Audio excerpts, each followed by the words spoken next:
What's up everyone, Andre here to take a quick look at the latest Super Mario Maker 2 trailer, and by that I mean the release date trailer, which is all of 30 seconds long. It doesn't really have a whole lot that's new.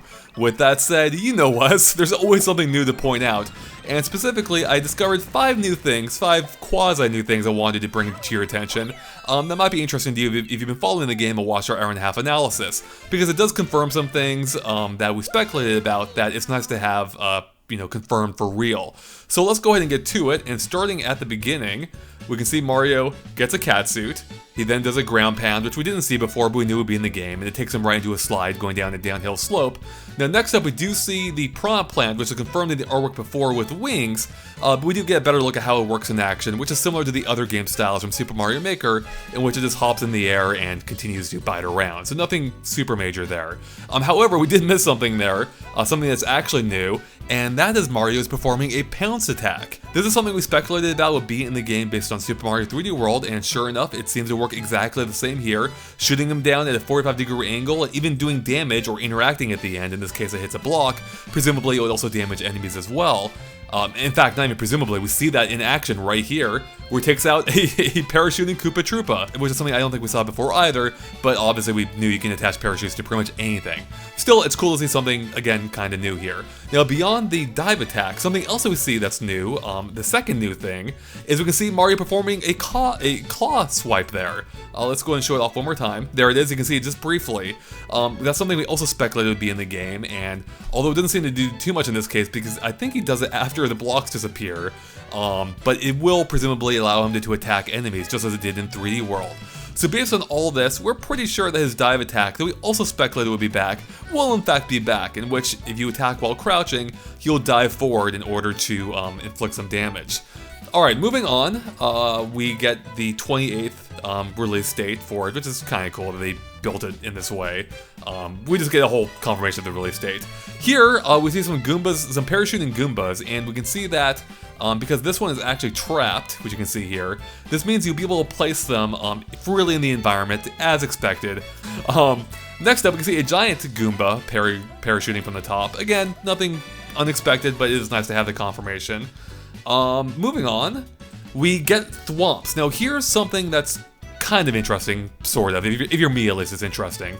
And that is the fact that they seem to behave exactly as you expect most Thwomps to, such as in Super Mario Maker, in which they activate when you're close. Now what's interesting about this is that this isn't how they acted in Super Mario 3D World, which is obviously the game style here. In that game, they'll go up and down constantly. So what this means is that Thwomps do behave consistently across themes, despite them being in a game style in which they actually behave differently. So nothing major, but it is nice to know and have that confirmation of how they work. Continuing on, actually going off this section here, did you notice how long these clear pipes have been? Look at this. That's pretty long, and then there's another one, the one leading up to it, if I can go back to it, here we go, is also pretty lengthy. So yeah, it's good to know that these clear pipes can actually be built some distance, and hopefully even longer than what we're seeing here.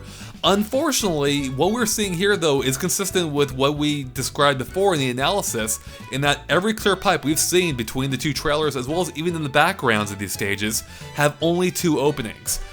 Which is a bit disappointing because in 3D World they could have multiple openings and could go in varying directions.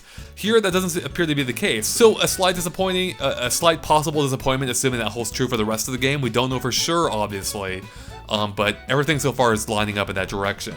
Finally, or at least what I think is finally, the final major new detail, or minor new detail, is something that I actually already skipped past. I think it was earlier, actually, so sorry if we're going out of order. It's really late for me, and I'm a little bit tired. But here is something else, though, that's something we speculated before, is how Banzai Bills work.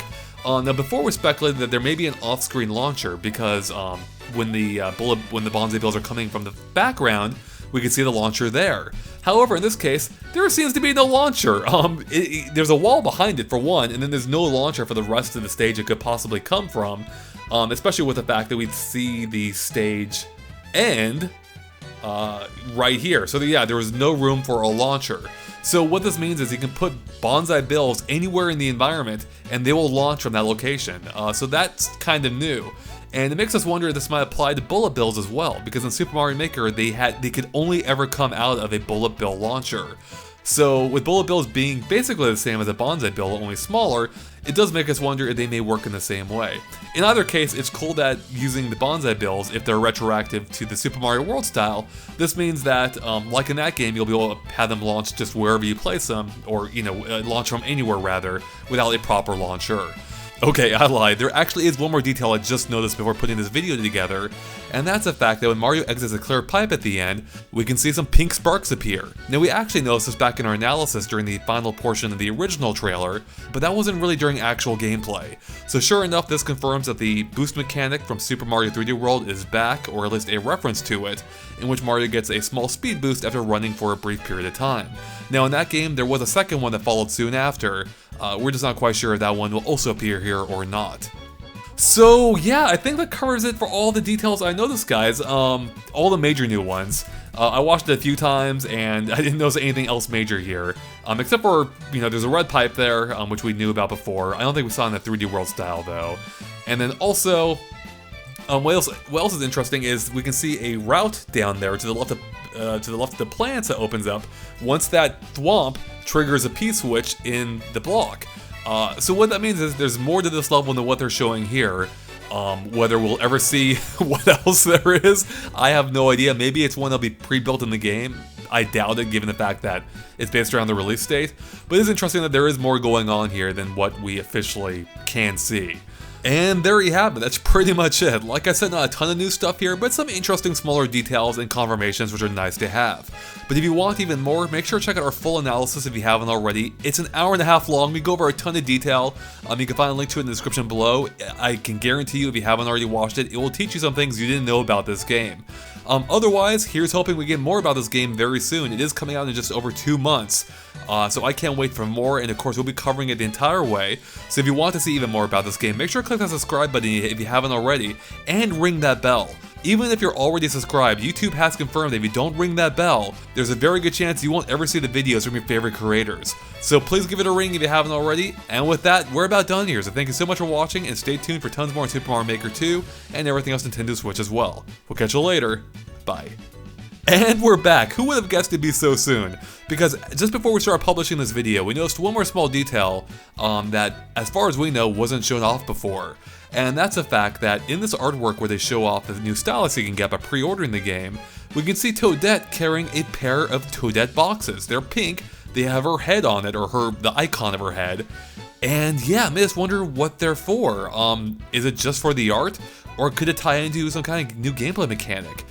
Maybe it's a block that's only breakable by her, or maybe it will give power-ups that only Toadette can access, or maybe it's related to switching characters. Maybe you have to switch characters to break that block, so switch from Mario to Toadette.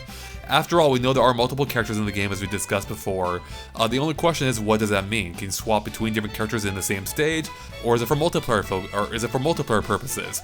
In which case, those blocks could still serve the same purpose, with only a specific player maybe being able to break them, with whoever's playing as Toadette, for instance. So yeah, we just figured to throw it out there so you can speculate yourselves as to what those blocks could mean if they in fact do factor into the game.